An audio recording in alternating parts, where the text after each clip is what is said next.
เคารพนอบนบไวสาพระทิทารายรัตนพันธ์แผ้วพระแก้วเจ้าทั้งสามประการอันไม่มีพระพุทธพระธรรมพระสงฆ์ขอถวายความเคารพนอบนบไวสาไปยังครูบาอาจารย์พระเทรานุเถระเจ้าคณะพระสังฆาธิการทุกรูปเจริญปอนศรัทธาญาติโยมสาธุชนท่านทั้งหลายที่กำลังติดตามรับชมรับฟังรายการธรรมรับอรุณเจ้าวันนี้เจ้าวันพฤหัสบดีที่18ธันวาคม2568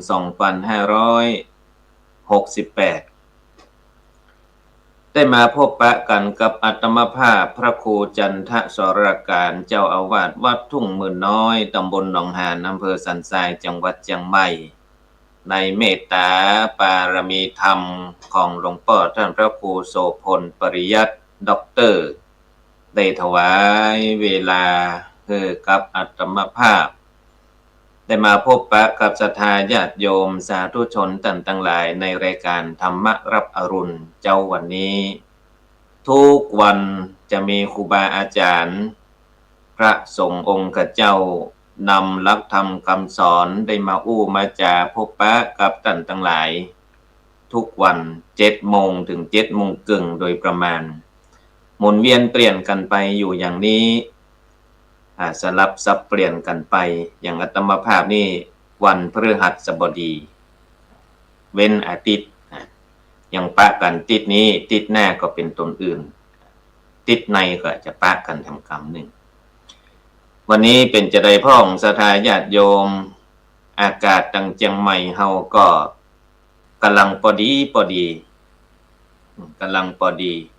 เย็นพอดีบ่ฮ้อนบ่หนาวลำไปแต่อุณหภูมิเหมือนดูว่าจะไปทางหน้านี่ก็จะลดลงแถมสักน้อยหนึ่งอาจจะลดลงแถมสักน้อยหนึ่งอย่างในขณะนี้อยู่ที่17 องศาไปทางหน้าก็จะลดลงแถมตามที่เพิ่นพยากรณ์ไว้จะลดลงแถม16 14 13 14 13อย่างเนี้ยลึก13 องศาก็จะแสดงว่าจะเย็นไปแถมไปทางหน้าเพราะฉะนั้นศรัทธาญาติโยมก็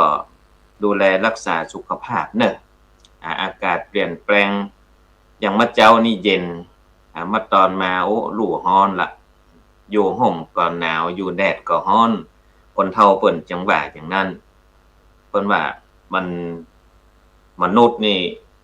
หนังบาง มนุษย์หนังบางข่าวสารการความเคลื่อนไหวทางคณะสงฆ์ปัจจุบันนี้จะได้มานำเสนอให้ศรัทธาญาติโยมสาธุชนท่านทั้งหลายซึ่งว่าการงานของพระสงฆ์องค์เจ้ายุคปัจจุบันนี้ต้องทันสมัยตะกี้ก่อนเข้ารายการได้กับหลวงพ่อท่านพระครูโสพลปริยัติด็อกเตอร์ว่าพระสงฆ์องค์เจ้ายุคปัจจุบันนี้ต้องทันสมัยแล้วธรรมะของพระพุทธองค์พระสัมมาสัมพุทธเจ้าของเฮานั้นก็บ่มีคำว่าล้าสมัยใจได้ทุกยุคทุกสมัยถ้าศรัทธาญาติโยมเอานำไปประพฤติปฏิบัติได้นี่ดีกับในการดำเนินชีวิตแล้วก็เพิ่นเฮาว่ารู้เท่าไว้กันรู้ทันไว้แก้เนี่ยอย่างครูบาอาจารย์นำข่าวสารธรรมะมานำเสนอทุกเจ้าเนี่ยก็จะหยิบยกข่าวสารปัจจุบันทันด่วนเนี่ยมามาจามาวิเคราะห์มามาจามานำเสนอมาเทียบกับธรรมะว่ามันจะเข้ากับหลักข้อใดนี่นะอย่างบัดเดี๋ยวนี้ทางภาคอีสานเฮาก็ฮู้กันอยู่ว่ากำลังเกิดภัยสงครามขึ้นสงครามนี่เกิดขึ้นเพราะว่าความขาดผลประโยชน์ก็มีส่วนเหมือนกันสงครามกับธรรมะมันเข้ากันได้จะใดครูบาอาจารย์หลายตนหลายองค์ก็คงจะเอามามาจากันพ้องแล้วสงครามปัจจุบันนี้มันบ่ใช่แค่ใช้อาวุธสงครามนะบ่ใช่แค่ปืนแต่คือความที่มันมาเปิ้นเฮาแบบปรุงแต่งขึ้นมานี่นะเป็นความโกรธความเกลียดเป็นข่าวปลอม เป็นการแบ่งฝักแบ่งฝ่ายนะมันทำให้เกิดสงครามขึ้นเพราะฉะนั้นการที่ธรรมะของเฮานี่จะเปิ้นฮ้องว่ามันบ่ได้หนีจากโลกยุคปัจจุบันนี้ต้องอยู่กับโลกด้วยการแบบเพิ่มไฟแบบเพิ่มไฟเพิ่มความรุนแรงจะได้ความโกรธความเกลียดนี่คือสงครามในใจเปิ้นสู้รบกันตั้งชายแดนตั้งอีสานตั้งหยังปุ้นก็อันนั้นเป็นสงครามทางอาวุธแต่ถ้าสงครามในจิตในใจนี่ก็คือความโกรธความเกลียดมันร้อนมันไหม้มันอยู่ในบ่ม่วนอยู่นอนบ่หลับกินบ่หลํนี่นะมันเป็นสงครามเกิดขึ้นแล้วเนาะสงครามในจิตในใจคำอู้ที่รุนแรงก็ถือว่าเป็นอาวุธสงครามถ้ามาเปรียบเทียบกันนะเปรียบเทียบกันอย่างเปิ้นสู้รบปรบมือกันเนี่ยมันเป็นสงครามเกิดจากความโกรธความเกลียดโทสะเกิดขึ้นล่ะแล้วก็คำอู้คำจาที่มันรุนแรงปักแตงเสียดใจกันเนี่ยเป็นอาวุธชนิดหนึ่งบ่ใช่ปืนนะคำอู้คำจานี่ก็เป็นอาวุธนะอู้ฮือเปิ้นฮักยากนักจักหวังอู้ฮือเปิ้นจังกำเดียวก็ได้กำเดียวก็ได้แล้วเกิดจากหยังเกิดจากอคติเป็นเชื้อเพลิงสุมเข้าไปอันนี้เป็นต้นสายปลายเหตุของการเกิดสงครามนี่อันนี้วัดจอมคำเนาะโอ้เก่งตุงบ่นี่เนาะขออนุโมทนาสาธุอนุโมทามิครับไว้สาท่านอาจารย์ตัวนะครับเด้อแล้วยุคปัจจุบันนี้ละอ่อนวัยรุ่นเปิ้นรู้เท่าทันเหตุการณ์เพราะฉะนั้นพระสงฆ์องค์เจ้าก็ต้องทันสมัยนะรู้เท่าไว้กันรู้ทันไว้แก้ละอ่อนปัจจุบันนี้มีอาวุธอยู่ในมือเช่นเดียวกันก็คือโทรศัพท์แล้วการที่จะเอาโทรศัพท์มาใช้ให้เกิดประโยชน์จะก่อสงครามขึ้นกันสงครามทางโซเชียลนี่นะทางสื่อสังคมออนไลน์นี่นะมีสงครามเหมือนกันนะก็สงครามประสาทบางคนถ้ามันมีภูมิคุ้มกันนี่นะศรัทธาทั้งหลายอ่านคอมเมนต์ละเกียดเลยเกิดสงครามในจิตในใจโตสะเกิดขึ้นล่ะมาม่วนล่ะอันนั้นใจอาวุธแล้วเนอะเป็นเกลียนคีย์บอร์ดบ่ได้อู้ได้จ่าโดยตรงขอพิมพ์ด่ากับเด้ออีนะอันนี้เป็นอาวุธแล้วนะอาวุธล่ะต่างประเทศศรัทธาทั้งหลายการที่ตกเป็นข่าวในโซเชียลนี่นะสื่อสังคมออนไลน์เนี่ยตกเป็นข่าวทำให้เสียหายทำให้เสียขวัญทำให้บ่สามารถที่จะเข้าสังคมได้เปิ้นโจมตีกันเกลียนคีย์บอร์ดทำให้คนที่เป็นข่าวนั้นได้รับกระทบทางด้านจิตใจรุนแรงมากต่างๆประเทศนี่หันข่าวที่ออกนี่นะอย่างเปิ้นด่ากันเปิ้นอันนี้กันแล้วเขายึดติดด่ากันเป็นกำตั้งตัวหนังสือพิมพ์แต่ๆนะบ่ได้เอามีดมาแทงบ่ได้เอาปืนมายิงนะแต่ว่า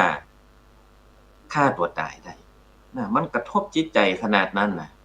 เพราะฉะนั้นเราจะต้องเอาธรรมะอันหยังไปจับ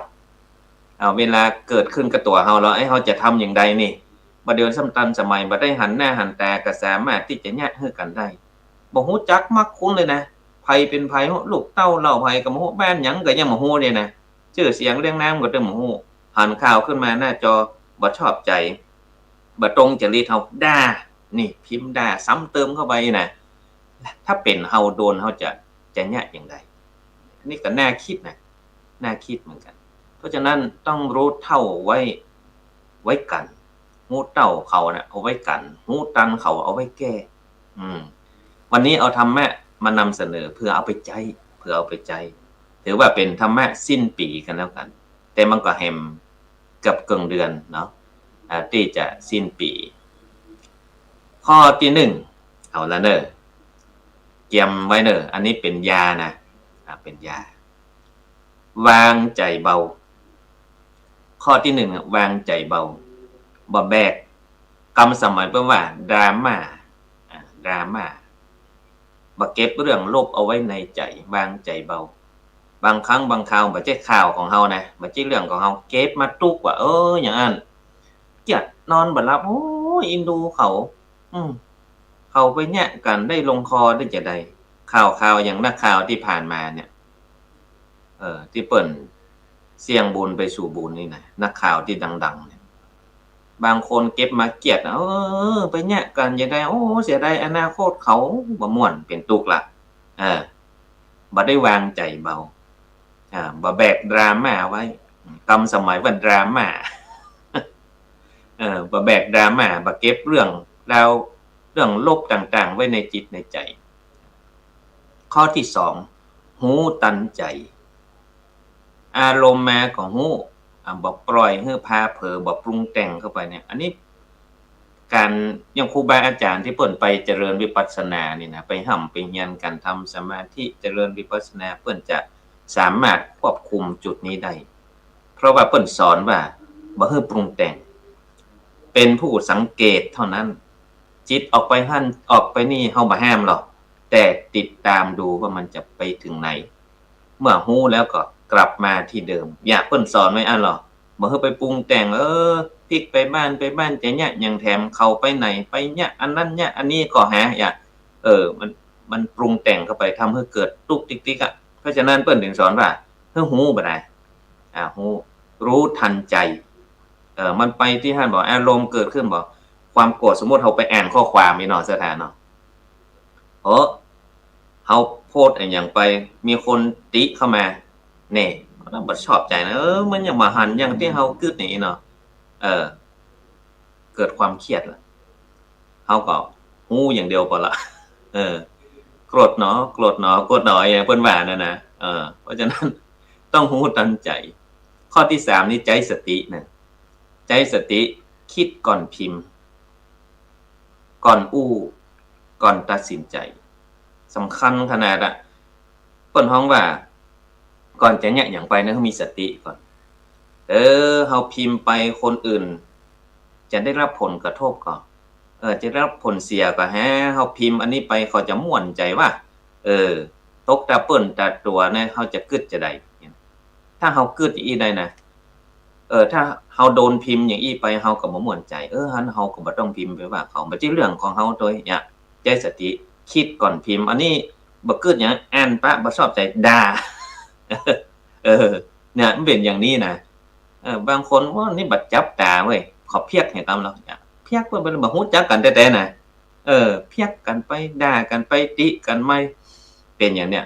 บ่ได้ใจสติคิดก่อนพิมพ์ก่อนอู้ถึงแม้ว่าบ่ฮู้จักมาเกยไปด้วยอู้จาหน้าต่อหน้านี่นะพิมพ์เอาเป็นเกรียนคีย์บอร์ดทำให้คนที่โพสต์หรือว่าคนที่อ่านไปเนี่ยเก็บไปคิดเก็บซะเตื้อเขาบ่ได้เพิ่นว่าหยังบ่มีสติที่มั่นคงอาจจะโลไปตัวยกำอู้กำจาเก็บไปคิดนักเป็นเครียดเป็นpanic อีเนาะเป็นเกียดเป็นความเครียดสะสมกึดนักอย่างเป็นโรคซึมเศร้ากับข้อความก็มีนะทำให้เกิดเรื่องเกิดราวเนี่ยให้ตัวเก่าไปอย่างเนี้ยอย่างที่เป็นข่าวกันเนี่ยเพราะว่าขาดสติสาเหตุคือคนที่ต่อไปนะเป็นคนขาดสติบ่ได้คิดก่อนพิมพ์บ่ได้คิดถึงผลที่จะตามมาอย่างนี้เป็นต้นประการที่4ไม่ยึดติดเฮาส่งอันนี้ไปโพสต์อันนี้ไปอย่ามาไลค์น้อยเดียวคนไลค์สดคนอ่านน้อยเดียวเนี่ยคนพอน้อยเดียวเป็นเกียรติยึดติดต้องไม่ยึดติดไลค์น้อยนี่งานพลาดความเห็นคนอื่นบ่ตรงกับเฮาต้องปล่อยได้คือบ่ยึดติดบางคนบ่อย่างอันนี่โพสต์อย่างไปอย่างยอดไลค์อย่างมันน้อยแต่ว่าไลค์สดขายครัวโดยเฉพาะบัดเดี๋ยวนี้เป็นพ่อค้าออนไลน์แม่ค้าออนไลน์นักยิ่งใหญ่ดีนี่บัดถอดคามละคนบ่เข้ามาพอคน2คนออกไปเหียถอดคามไปเหียอยากยึดติดกับไลค์กับการกดไลค์การ สนใจของคนอื่นนักล้ำไปก็ทำให้เกิดทุกข์เนี่ยเพราะฉะนั้นเราทำความดีทำไปเลยอย่างหลวงพ่อท่านพระครูโสพลปริยัติด็อกเตอร์เพิ่นบอกไว้นะเราจัดรายการอย่างเนี้ยบ่ต้องหวังว่าจะคนเข้ามานักมาโละละบ่ต้องคิดนักเรานำเสนอธรรมะเข้าไปไว้นะมันอยู่ในเนี่ยสื่อสังคมออนไลน์มันอยู่ในหันหมดอยู่ในหันเฮาจะเนี่ยจะได้อยู่จะได้เปิ้นตึงฮู้ตึงหันแน่เพราะฉะนั้นต้อง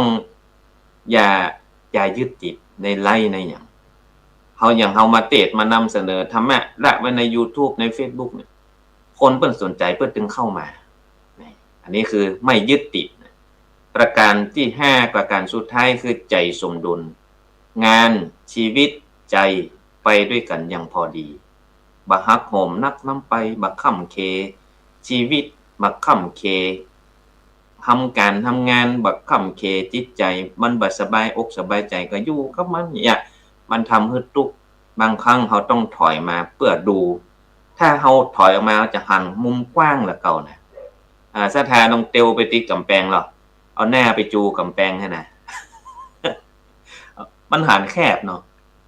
เขาต้องถอยออกมาเห็นหน่อยนะถอยออกมาเพื่อที่จะได้หันอย่างชัดเจนขึ้นก่อนที่จะตัดสินใจเนี่ยอันนั้นเนี่ยอันนี้ไปนะมันบ่ได้จนมุมขนาดนั้นถ้าเขาจ้างถอยนะจะหันมุมกว้างขึ้นมาแหมหันช่องทางหันหนทางนักไปแถมเพราะฉะนั้นศรัทธาญาติโยมเก็บไปพินิจพิจารณาเนอะธรรมะมานำเสนอให้ศรัทธาวันนี้ตันยุคตันสมัยเพราะว่ามันเกี่ยวกับสังคมออนไลน์ที่เราจะต้องระมัดระวังการใช้สื่อตัวเองช่วงนี้ทางคณะสงฆ์ของเราก็มีงานอย่างวันนี้วันที่18ธันวาคม2568ทางคณะสงฆ์โดยมีหลวงพ่อท่านเจ้าคุณพระเทพสิงหวราจารย์รองเจ้าคณะจังหวัดเชียงใหม่เพิ่นก็จะได้ลงพื้นที่ตรวจงานเกี่ยวกับโครงการประชารัฐสร้างสุขที่วัดช่างเคียนอำเภอเมืองเชียงใหม่อันนี้ก็กิจการงานคณะสงฆ์ก็จะมีมาหลายๆด้านหลายๆประการแล้วก็มีฝากข่าวประชาสัมพันธ์ตะกี้หลวงพ่อท่านพระครูโสพลปริยัติด็อกเตอร์เพิ่นส่งไลน์เข้ามาอันนี้เกี่ยวกับครูบาอาจารย์พระสงฆ์องค์ข้าเจ้าต้องการจะเข้าอบรมโครงการอบรมพระวิปัสสนาจารย์รุ่นที่16ที่ศูนย์ศึกษาพระวิปัสสนาภาคเหนือวัดพระธาตุศรีจอมทองวรวิหารจังหวัดเชียงใหม่วันที่7มิถุนายนถึง23กรกฎาคม2569ปีหน้ามิถุนาถึงกรกฎาน่าจะเป็นโครงการ45วันเช่นเดียวกันใครที่ตนใดที่มีความต้องการตลอดจนถึงฆราวาสญาติโยมก็ลองสอบถามดูอบรมพระวิปัสสนาจารย์รุ่นที่16อย่างครูบาอาจารย์ที่เปิ่นเคยไปปีแล้วรุ่นที่15ถ้าไปต่อก็จะเป็นรุ่น90วันถ้าไปครั้งที่3ก็รุ่น120วันเพิ่มเข้าไปแถมอันนี้ก็ใครที่มีความสนอกสนใจก็ติดต่อสอบถามสมัครออนไลน์ก็ได้ที่เว็บไซต์ของวัดพระธาตุศรีจอมทองเนาะคุณสมบัติของผู้ที่จะเข้าสมัครมีอย่างพ้อง1จบนักธรรมเอกอย่างครูบาอาจารย์พระสงฆ์องค์ข้าเจ้าเนาะต้องจบนักธรรมเอกประการที่2ต้องอุปสมบท5พรรษาขึ้นไปประการที่3ถ้าเป็นเจ้าอาวาสจะรับพิจารณาเป็นพิเศษนี่ถ้าเป็นลูกวัดก็ไปได้เหมือนกันแต่ต้องมีหนังสือยินยอมจากเจ้าอาวาสเพราะว่าหนังสือส่งตั๋วถ้าอายุวาสาบ่ถึง5พรรษานี่ไปสมัครคนเดียวเปิ้นจะถามเอาละมีหนังสือส่งตั๋วจากเจ้าอาวาสก่อนเพราะว่าทางสำนักวัดพระธาตุศรีจอมทองเนี่ยเพิ่นให้ความสำคัญเกี่ยวกับการอยู่ด้วยกันบางครั้งบางคราวตอนนี้คุณโยมทองคำพรหมินทร์กราบไหว้สาธุโมทนาบุญรายการธรรมะรับอารมณ์ด้วยความเคารพเจ้าสาธุเนี่ยอันนี้ก็มี FC รายการธรรมะรับอรุณทุกช่วงทุกวัน ก็จะมีคฤหัสถ์ญาติโยมได้เข้ามาติดตามรับชมรับฟังบางครั้งประกอบมาพอมากอยย้อนหลังมากอยย้อนหลังเนี่ยทำไปเตอะทำไปเป็นธรรมบรรณาการเนาะตะกี้อู้ถึงเรื่องของวัดพระธาตุศรีจอมตองเนาะวัดพระธาตุศรีจอมตองเพิ่งก็เปิดรับสมัครละตอนนี้โครงการอบรมพระวิปัสสนาจารย์รุ่นที่16รุ่นปีแล้วนี่ได้ไปร่วมเข้าอบรมเป็นรุ่น15รุ่น45 วันสาระหมดเนอะกิจการงานดังวัดดังว่าโปร่งวางไว้เพื่อที่จะไปศึกษาวิชาความรู้ด้านวิปัสสนาที่วัดพระธาตุศรีจอมตองอันรุ่น45 วันแต่หลวงพ่อท่านพระครูโสพลปริยัติด็อกเตอร์นั่นเปิดไปครบเต็มแม็กละ3 ครั้งโครงการ120 วันเนาะอันนี้หลวงพ่อท่านพระครูโสพลปริยัติด็อกเตอร์จบทั้งด้านวิปัสสนารุ่น120 วันนี้ตึกละนอกนั้นก็แล้วก็ล่าสุดนี่หลวงพ่อเพิ่นได้ไปรับปริญญาเอกตอนนี้เป็นด็อกเตอร์ละที่ของมจร.นี่เป็นตัวอย่างของพระสงฆ์องค์ข้าเจ้าที่บัดนี้ละทั้งตั้งธรรมตั้งโลกตั้งวิปัสสนาสมถกรรมฐานวิปัสสนากรรมฐานตั้งโลกอย่างที่บอกไว้ตั้งแต่ต้นรายการว่ารู้เท่าไว้กันรู้ทันไว้แก้ถ้าเราเอาอย่างใดอย่างหนึ่งเหมือนกับจ้างที่มีงาข้างเดียวศรัทธากึดตามนะกึดตัวการศึกษาของปัจจุบันเนี่ยจะต้องมี2 ด้านพระสงฆ์องค์พระเจ้าพระสามเณรก็ดีพระพุทธเจ้าก็ดีเนี่ยทงเรียนปริยัติเนี่ยพระจะเรียนตึงตังโลกตึงตังธรรมอย่างของลูกหลานศรัทธาญาติโยมคฤหัสถ์ญาติโยมเนี่ยเรียนก็ตังโลกมัธยมม.1 ม.2 ม.3 ม.4 ม.5 ม.6 ปริญญาเนาะตรีโทเอกแต่ตังพุทธเจ้าพระเนรเนี่ยเพิ่นจะเรียน2 ด้าน2 อย่างตังโลกก็เรียนนะมีเหมือนกันม.1 ม.2 ม.3 ม.4 ม.5 ม.6 ม.ต้นม.ปลายเนี่ยมีเหมือนกันปริญญาตรีโทเอกก็เรียนเหมือนกันแต่เรียนเพิ่มเข้ามาแหมคือเรียนตังธรรมพระสงฆ์องค์สามเณรจะต้องเรียนละนักธรรมเนี่ยตรีโทเอกมีความรู้ตังธรรมนั่นน่ะปลายบ่ปอตนใดที่มีความสนใจในบาลีเรียนแถมนี่ปริญญาธรรม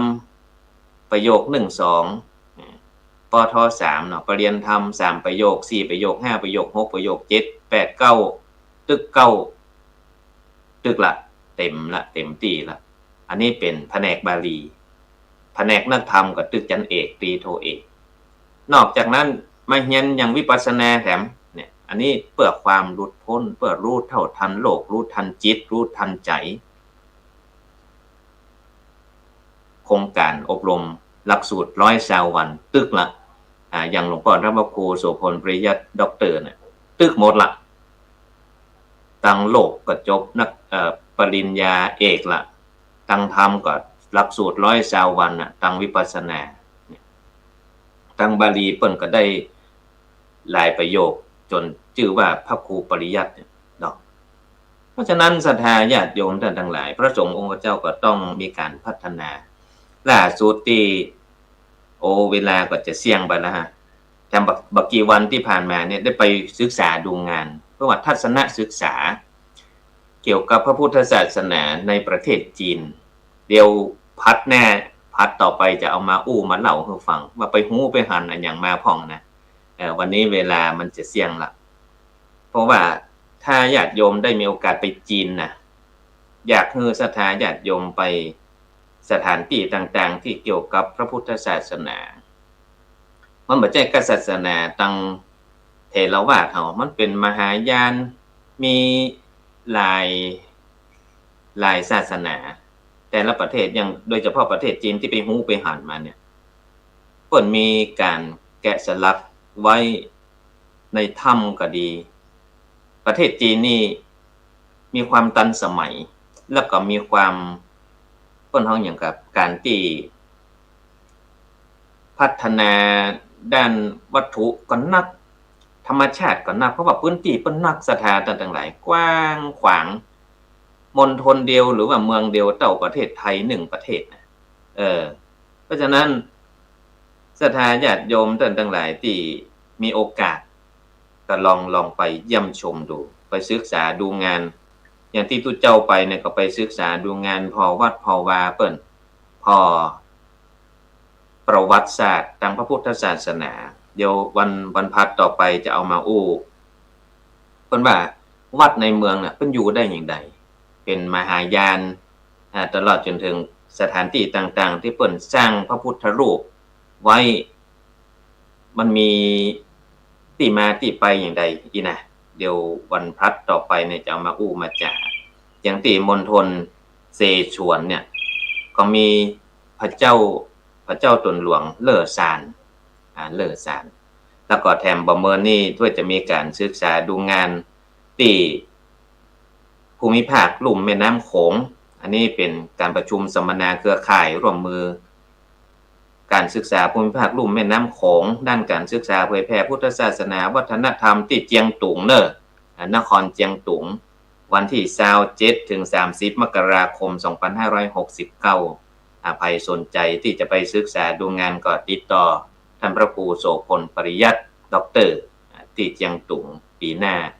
ปลายเดือนมกราเนาะ27ถึง30มกราใครสนใจศึกษาดูงานเกี่ยวกับศิลปวัฒนธรรมแล้วก็พุทธศาสนาก็ติดต่อสอบถามที่หลวงพ่อท่านพระครูโสพลปริยัติเอาละเวลาหมดเวลากำลังม่วนจากำลังงันเนาะจะได้นำรายการจากสถานญาติโยมไปหาก่อนเนอแปะไว้ก่อนเนอประสบการณ์ไป